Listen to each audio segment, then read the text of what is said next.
Hello दोस्तों, आप सब कैसे हो। आज क्लास 11th की ज्योग्राफी का चैप्टर नंबर 3 जिसका नाम हुआ पृथ्वी की आंतरिक संरचना। इसका जितने सारे इंपॉर्टेंट बच्चों क्वेश्चन बनेंगे, सारे इंपॉर्टेंट क्वेश्चन को इस वीडियो में डिस्कस करेंगे। वीडियो को अंत तक बने रहे। पहला इंपॉर्टेंट बच्चों जो पॉइंट है, पॉइंट को ध्यान रखना बच्चों। हम लोग को पढ़ना पृथ्वी के बारे में, तो पहले पढ़ेंगे बच्चों पृथ्वी की त्रिज्या कितनी है। पृथ्वी की त्रिज्या है बच्चों 6370 किलोमीटर। ध्यान रखना बच्चों, अगर पेपर में आता है पृथ्वी की त्रिज्या कितनी है तो इसका आंसर हो जाएगा बच्चों 6370 किलोमीटर है। क्या बच्चों किलोमीटर है पृथ्वी की। अगर आपसे पूछता है एमसीक्यू के फॉर्म में कि पृथ्वी की त्रिज्या कितना है तो इसका आंसर हो जाएगा बच्चों 6370 किलोमीटर। पहला जो इंपॉर्टेंट क्वेश्चन बच्चों बहुत इंपॉर्टेंट है बच्चों, पेपर के पॉइंट ऑफ व्यू से क्वेश्चन है। भूगर्भ की जानकारी के साधन। पृथ्वी के जो आंतरिक संरचना बच्चों, उस संरचना के बारे में किस तरीके से जानकारी हुआ है, इस क्वेश्चन में पूछा जा रहा है। आंसर को बच्चों बारीकी से समझना है। इसमें खनन का मतलब होता है बच्चों खुदाई होना। दक्षिण अफ्रीका में सोने की जो खान है बच्चों 3 से 4 किलोमीटर तक गहरी है। अगर एमसीक्यू के फॉर्म में आया क्वेश्चन बच्चों, दक्षिण अफ्रीका में जो सोने की जो खान है कितने किलोमीटर गहरी है, तो इसका आंसर हो जाएगा बच्चों 3 से 4 किलोमीटर गहरी है। खनन का मतलब होता है खुदाई होना। तो दक्षिण अफ्रीका की जो सोने की जो खान है, दक्षिण अफ्रीका में बच्चों जो सोने की जो खान है 3 से 4 किलोमीटर गहरी है। एमसीक्यू के फॉर्म में आएगा बच्चों दक्षिण अफ्रीका में जो सोने की जो खान है कितने किलोमीटर गहरी है, तो इसका आंसर हो जाएगा 3 से 4 किलोमीटर गहरी है। इससे अधिक गहराई तक जा पाना असंभव है। मतलब 3 से 4 किलोमीटर से ज़्यादा अधिक जाना क्या बच्चों संभव नहीं है, क्योंकि उतनी गहराई में तापमान बच्चों काफ़ी ज़्यादा क्या होता है, बढ़ जाता है। बोलना चाहे दक्षिण अफ्रीका की जो सोने की जो खान है बच्चों 3 से 4 किलोमीटर क्या है, गहरी है। इससे अधिक गहराई तक जाना क्या है, असंभव। असंभव का मतलब इम्पॉसिबल है, क्योंकि उतनी गहराई में तापमान काफ़ी क्या हो जाता है, ज़्यादा हो जाता है। ज़्यादा का मतलब बहुत ज़्यादा हो जाता है, जिसके कारण से बच्चों 3 से 4 किलोमीटर की गहराई से ज़्यादा आप क्या कर सकते हैं, खोद नहीं। 3 से 4 किलोमीटर से ज़्यादा जब जाते हो तो जो टेम्परेचर क्या हो जाता है, बहुत ज़्यादा बढ़ जाता है, जिसके कारण से क्या हो जाता है 3 से 4 किलोमीटर से ज़्यादा क्या करना, खुदाई करना संभव नहीं है। इसीलिए यहाँ लिखना चाह रहा है इससे अधिक गहराई तक जा पाना क्या है, असंभव। असंभव का मतलब इम्पॉसिबल होता है। रीजन यहाँ बताना चाह रहा है क्योंकि उतनी गहराई में बच्चों तापमान काफ़ी क्या हो जाता है, ज़्यादा हो जाता है।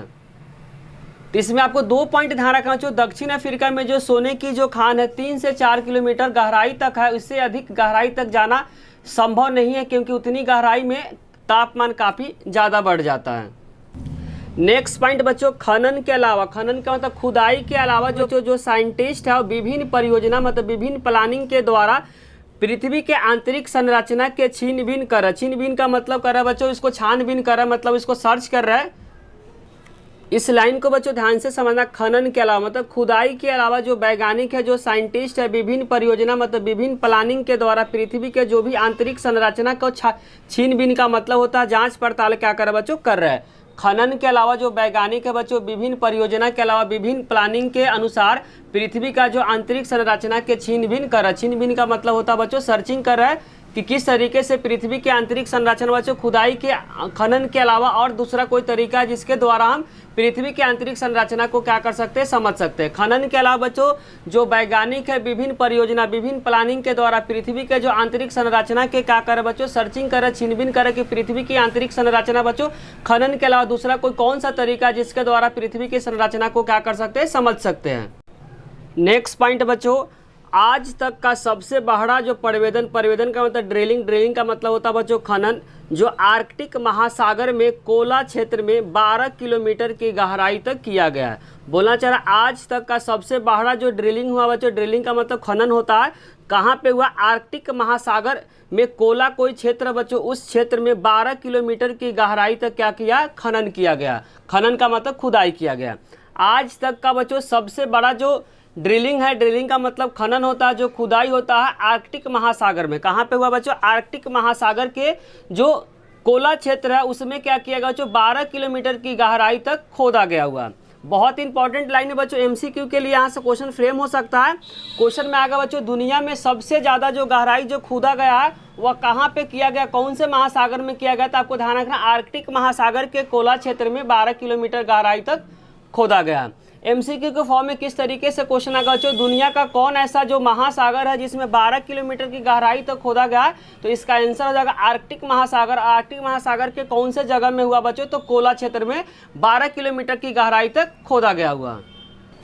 नेक्स्ट पॉइंट बच्चों, ज्वालामुखी के जो उद्गार भी पृथ्वी के आंतरिक संरचना का एक अच्छा स्रोत है। बोलना चाहिए ज्वालामुखी भी क्या है बच्चों, पृथ्वी की आंतरिक संरचना को समझने के लिए क्या कर रहा है, एक अच्छा क्या है बच्चों, रिसोर्स है। रिसोर्स का मतलब स्रोत होता है।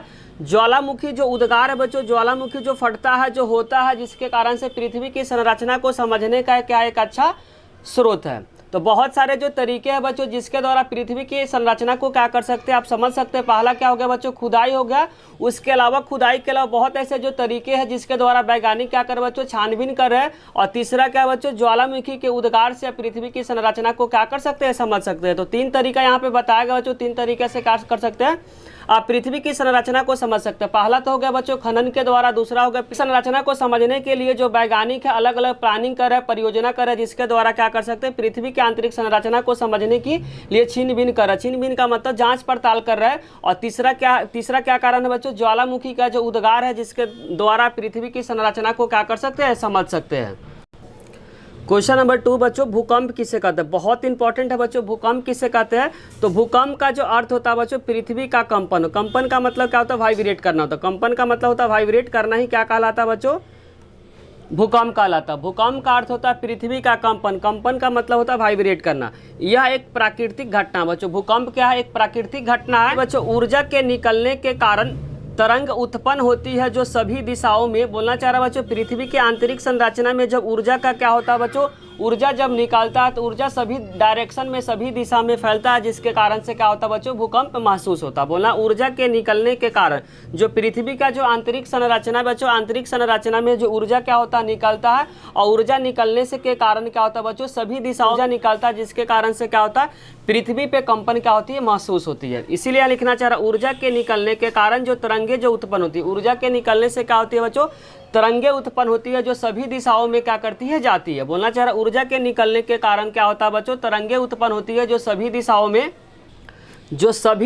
में बच्चों फैलकर क्या करती है, भूकंप लाती है। बोलना चाह रहा बच्चों, पृथ्वी की आंतरिक संरचना में जो ऊर्जा निकलता है जिसके कारण से क्या होता है, तरंगे उत्पन्न होती है। वही तरंगे क्या होता है बच्चों, सभी दिशाओं में फैलकर क्या लाती है, भूकंप लाती है। इतने सारे बच्चों भूकंप के बारे में आपको क्या करना, पॉइंट याद करना। आपको कमेंट बॉक्स में बताना बच्चों, जो भूकंप होता है भूकंप को किसके द्वारा मापते हैं, भूकंप को मापने के लिए कौन सा यंत्र का इस्तेमाल करते हैं, इसका आंसर आपको क्या करना, कमेंट बॉक्स में बताना है। क्वेश्चन नंबर 3 बच्चों, शॉर्ट के लिए बहुत ज़्यादा इंपॉर्टेंट है। इसको क्या करें, क्वेश्चन को इंपॉर्टेंट मार्क करें। क्वेश्चन बच्चों, उद्गम केंद्र किसे कहते हैं, बहुत इंपॉर्टेंट है बच्चों। उद्गम केंद्र किसे कहते हैं, तो आपको उद्गम केंद्र को ध्यान से समझना बच्चों। उद्गम केंद्र वह पॉइंट होता है बच्चों जहाँ से क्या करती है, ऊर्जा निकलती है। ऊर्जा निकलने के कारण से क्या होती है बच्चों, तरंगे उत्पन्न होती है। तरंगे उत्पन्न होने के कारण से क्या होती है, पृथ्वी पे भूकंप क्या होती है, महसूस होती है। तो वह पॉइंट जहाँ से क्या करते हैं बच्चों, ऊर्जा जो निकलती है, उसी पॉइंट को बोलते हैं बच्चों उद्गम केंद्र। ध्यान समझना बच्चों, उद्गम केंद्र क्या होता है, उद्गम केंद्र वह पॉइंट होता है जहाँ से क्या करती है, ऊर्जा निकलती है, उसी पॉइंट को बोलते हैं बच्चों ऊर्जा केंद्र। ध्यान से समझना है। वहीं लिखा हुआ वह स्थान जहां से क्या करती है, ऊर्जा निकलती है। वह स्थान जहां से क्या करती है, ऊर्जा निकलती है। और ऊर्जा के निकलने से क्या होती है बच्चों, तरंगे उत्पन्न होती है। तरंगे उत्पन्न होने के कारण से पृथ्वी पे क्या होती है बच्चों, कंपन महसूस होती है, जिसको हम लोग क्या बोलते हैं, भूकंप बोलते हैं। तो वही लिखना चाह रहा, वह स्थान जहां से ऊर्जा निकलती है भूकंप का उद्गम केंद्र कहलाता है। बोलना चाह रहा, वह स्थान जहां से क्या करती है, ऊर्जा निकलती है। और ऊर्जा निकलने के कारण से तरंगे उत्पन्न होती है। तरंगे क्या होती है बच्चों, सभी दिशाओं में जाती है। सभी दिशाओं में जाने के बाद क्या होती है, पृथ्वी पे कंपन महसूस होती है, जिसको क्या बोलते हैं हम लोग, भूकंप बोलते हैं। तो वही लिखना चाह रहा, वह स्थान जहां से क्या करते हैं बच्चों, ऊर्जा निकलती है। ऊर्जा निकलने से भूकंप का क्या कहलाता है, उद्गम केंद्र कहलाता है। वह स्थान जहां से क्या करती है, ऊर्जा निकलती है। जहां से ऊर्जा निकलती है भूकंप का उद्गम केंद्र कहलाता है। अपने भाषा में अगर समझाए तो बच्चों लिखना चाह रहा, वह स्थान जहां से क्या करती है, ऊर्जा निकलती है, वही पॉइंट क्या कहलाती है, भूकंप का उद्गम केंद्र कहलाती है। इसे एक और नाम से जानते हैं बच्चों, इसे अवकेंद्र भी कहा जाता है। उसे क्या कहते हैं, एक और नाम से जानते हैं बच्चों, इसे अवकेंद्र भी कहा जाता है। वह स्थान जहां से ऊर्जा निकलती है भूकंप का उद्गम केंद्र कहा जाता है। इसके एक और नाम से जानते हैं बच्चों, इसे एक और नाम से जानते हैं, इसको क्या बोलते हैं, अवकेंद्र भी कहा जाता है। बच्चों अधिक केंद्र किसे कहते हैं, अभी शॉर्ट के लिए बहुत ज्यादा इंपॉर्टेंट है बच्चों। अधिक केंद्र किसे कहते हैं, ध्यान से इसको समझना है। ऊर्जा तरंगे अलग अलग दिशाओं में कहते चलती हुई पृथ्वी के सतह पे पहुंचती है। बच्चों जब उद्गम केंद्र से जब ऊर्जा निकलती है तो सभी दिशाओं में फैलते हुए पृथ्वी पे क्या करती है, पहुंचती है। भूतल का मतलब हो गया बच्चों सरफेस हो गया, सतह हो गया। भूतल पे वह बिंदु जो उद्गम केंद्र से सबसे नजदीक होता है उसी को बोलते हैं बच्चों अधिकेंद्र कहलाता है। ध्यान से इस लाइन को समझना। बोलना चाह रहा है ऊर्जा तरंगे जो होती है बच्चों अलग अलग दिशाओं में चलती हुई पृथ्वी के सतह पे क्या करती है, पहुंचती है। भूतल पे वह बिंदु जो उद्गम केंद्र से जहां से ऊर्जा क्या होती है बच्चों निकलती है सबसे नजदीक होती है जिसको कहते हैं बच्चों अधिकेंद्र। उद्गम केंद्र से पृथ्वी के सतह पर आने में जो शॉर्टेस्ट डिस्टेंस होता है बच्चों, सबसे कम जो टाइम लगता है वही क्या कहलाती है, अधिकेंद्र कहलाती है। यही लिखना चाह रहा है। जब सतह पे पहुंचती है तो पृथ्वी का मतलब है भूतल हो गया, जिसको सतह बोल सकते हैं। वह बिंदु जो उद्गम केंद्र से, उद्गम केंद्र क्या होता है बच्चों, जहां से क्या करती है ऊर्जा निकलती है, जो सबसे नजदीक होती है। उद्गम केंद्र से पृथ्वी के सतह पे जो सबसे नजदीक जो रास्ता होता है उसी को बोला जाता है बच्चों अधिकेंद्र। इसीलिए लिखना चाह रहा है भूतल पे वह बिंदु जो उद्गम केंद्र क्या बताते हैं बच्चों, जहां से क्या करती है ऊर्जा निकलती है सबसे नजदीक होता है उसी को बोलते हैं अधिकेंद्र कहते हैं। अपने समझाते बच्चों मान लेते कि ऊर्जा यहाँ से क्या करता है निकालता है, जिसको बोलते हैं उद्गम केंद्र। और सभी दिशाओं में बच्चों क्या ऊर्जा निकल रहा है, सभी दिशाओं में ऊर्जा निकल रहा है। तो वह डिस्टेंस जहाँ पे पृथ्वी पे आने पे कम समय लगता है, जो नज़दीक होता है वही क्या कहलाता है, वह कहलाता है, वही क्या कहलाता है अधिकेंद्र कहलाता है। वही लिखना चाह रहा है वह बिंदु जो उद्गम केंद्र से सबसे नजदीक होता है इसी को अधिकेंद्र बोलते हैं। जैसे मान लेते हैं कि यहाँ पे क्या उद्गम केंद्र है, यहाँ पे पृथ्वी है, तो जो शॉर्टेस्ट डिस्टेंस होगा जहाँ से ऊर्जा निकलता है उसके बाद जो शॉर्टेस्ट डिस्टेंस होगा जो नजदीक होगा इसी पॉइंट को बोलते हैं बच्चों अधिकेंद्र बोलते हैं। इसीलिए लिखना चाह रहा है वह बिंदु का मतलब वह पॉइंट हो गया जो उद्गम केंद्र से, मान लेते हैं कि यहाँ उद्गम केंद्र से जो सबसे जो नजदीक होता है उसी को बोलते हैं बच्चों अधिकेंद्र बोलते हैं। नेक्स्ट पॉइंट, यहीं पे सबसे पहले तरंगों को महसूस किया जाता है, क्योंकि सबसे पहले पहुंच जाता है जिसके कारण से हम तरंगों को सबसे पहले क्या करते हैं महसूस करते हैं। लिखना चाह रहा है अधिकेंद्र पे क्या करते हैं बच्चों, सबसे पहले तरंगों को महसूस करते हैं, क्योंकि उद्गम केंद्र से बच्चों जब तरंगे उत्पन्न उद्गम केंद्र से बच्चों जो तरंगे उत्पन्न होती है तो सबसे पहले कहाँ पहुँचती है, अधिकेंद्र पे पहुँचती है, जिसके कारण से सबसे पहले क्या करते हैं तरंगों को अधिकेंद्र पे महसूस करते हैं। इसलिए लिखना चाह रहा है यहाँ पे सबसे पहले तरंगों को महसूस करते हैं, क्योंकि सबसे पहले बच्चों तरंग अधिकेंद्र पे ही आता है, क्योंकि उसके बीच का सबसे नज़दीक पॉइंट होता है, जिसके कारण से सबसे पहले तरंगों को क्या करते हैं महसूस करते हैं। कहाँ पे बच्चों अधिकेंद्र पे। क्वेश्चन नंबर 5 बच्चों पेपर के पॉइंट ऑफ व्यू से बहुत इंपॉर्टेंट है। भूकंपीय तरंगे किसे कहते हैं? सभी प्राकृतिक भूकंप स्थल मंडल में आते हैं। बोलना चाह रहा है सभी जो प्राकृतिक भूकंप है बच्चों, नेचुरल जो अर्थक्वेक है, जो स्थल मंडल में ही क्या होते हैं आते हैं। भूकंप को मापने वाले यंत्र को भूकंप मापी या सिस्मोग्राफ बोलते हैं। भूकंप को मापने वाले यंत्र को क्या बोलते हैं बच्चों, भूकंप मापी या सिस्मोग्राफ यंत्र कहा जाता है। यह यंत्र सतह पे पहुंचने वाले भूकंपीय तरंगों को क्या करती है अभिलेखित करती है। अभिलेखित का मतलब कितने तीव्र से भूकंप आई उसको क्या करती है बेसिकली मेजर करती है। यह यंत्र जो होता है बच्चों, जो सिस्मोग्राफ जो यंत्र होता है, जो सतह पे मतलब सरफेस पे पहुंचने वाले भूकंपीय तरंगों को क्या करती है अभिलेखित करती है कि कितने तीव्र गति से भूकंप आए उसको क्या करती है मेजर करती है। मेजर करने वाले यंत्र का आपको नाम ध्यान रखना बच्चों, हिंदी में बोलते हैं भूकंप मापी और इंग्लिश में इसको बोलते हैं बच्चों सिस्मोग्राफ। क्वेश्चन नंबर 6 बच्चों पेपर के लिए बहुत इंपॉर्टेंट है। क्वेश्चन को क्या करना ध्यान से समझना है।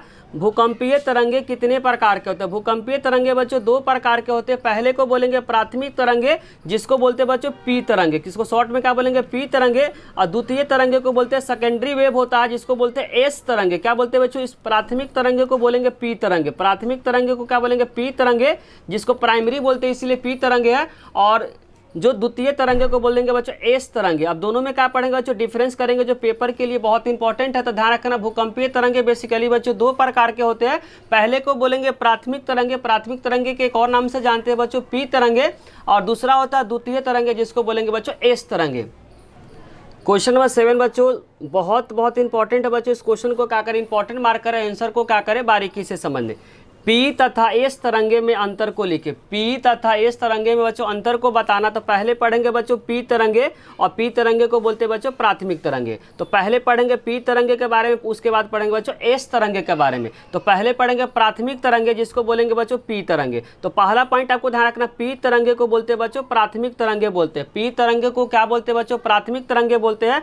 यह तरंगे बच्चों पॉइंट बच्चों, यह तरंगे तेज गति से चलने वाली तरंगे। बच्चों प्राथमिक जो तरंगे होती है तेज गति से चलने वाली क्या है तरंगे। प्राथमिक तरंगे बच्चों वे तरंगे होती है जो तेज गति से चलने वाली क्या होती है तरंगे होती है।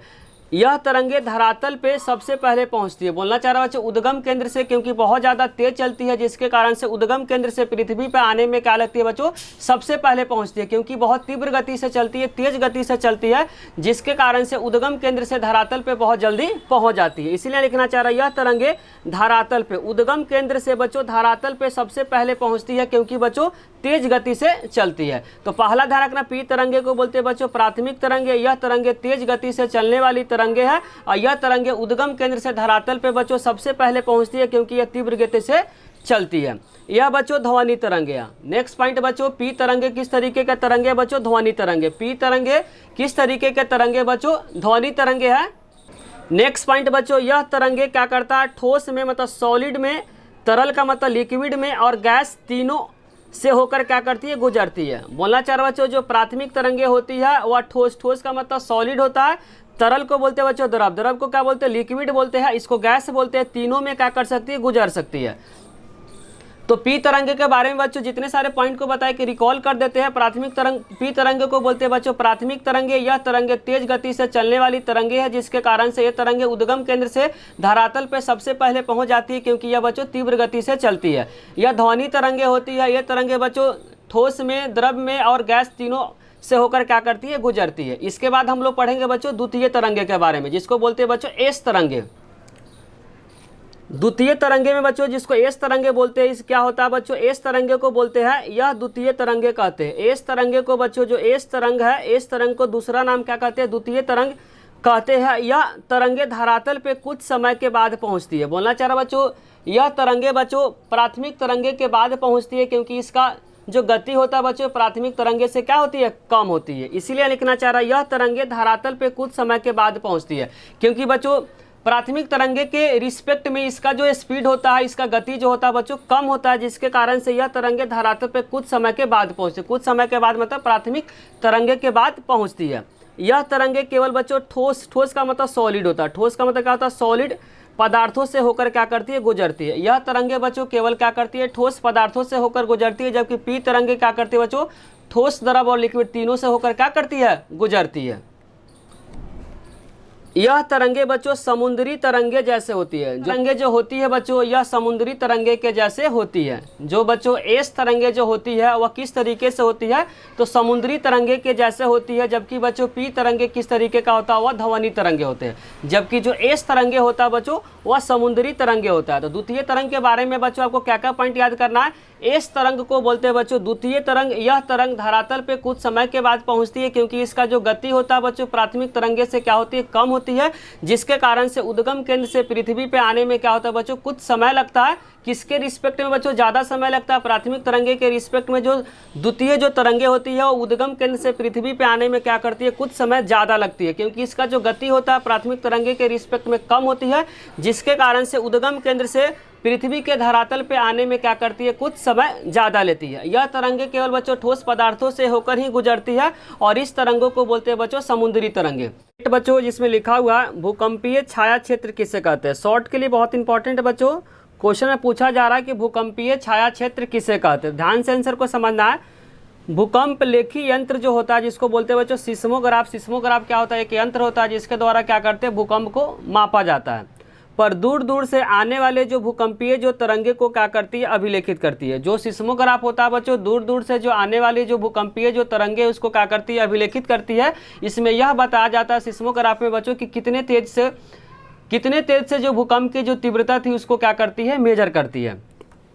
तो वही बोलना चाह रहा भूकंप लेखी यंत्र जिसको बोला जाता है बच्चों इंग्लिश में सिस्मोग्राफ, पे दूर दूर से जो आने वाले जो भूकंपीय जो तरंग है उसको क्या करती है, अभिलेखित करती है। इसमें यह बताया जाता है बच्चों सिस्मोग्राफ में कि कितने तीव्र गति से क्या आया, भूकंप आया हुआ है। कौन बताता है बच्चों, सिस्मोग्राफ। सिस्मोग्राफ बेसिकली एक यंत्र होता है जिसके द्वारा क्या करते हैं, भूकंप को मेजर करते हैं। भूकंप में किस तरीके से मेजर करते हैं कि जो भूकंप जो आया कितने तीव्र गति से आया, कितने तेज गति से आया, उसको बेसिकली सिस्मोग्राफ पे क्या कर देता है, मेजर कर देता है।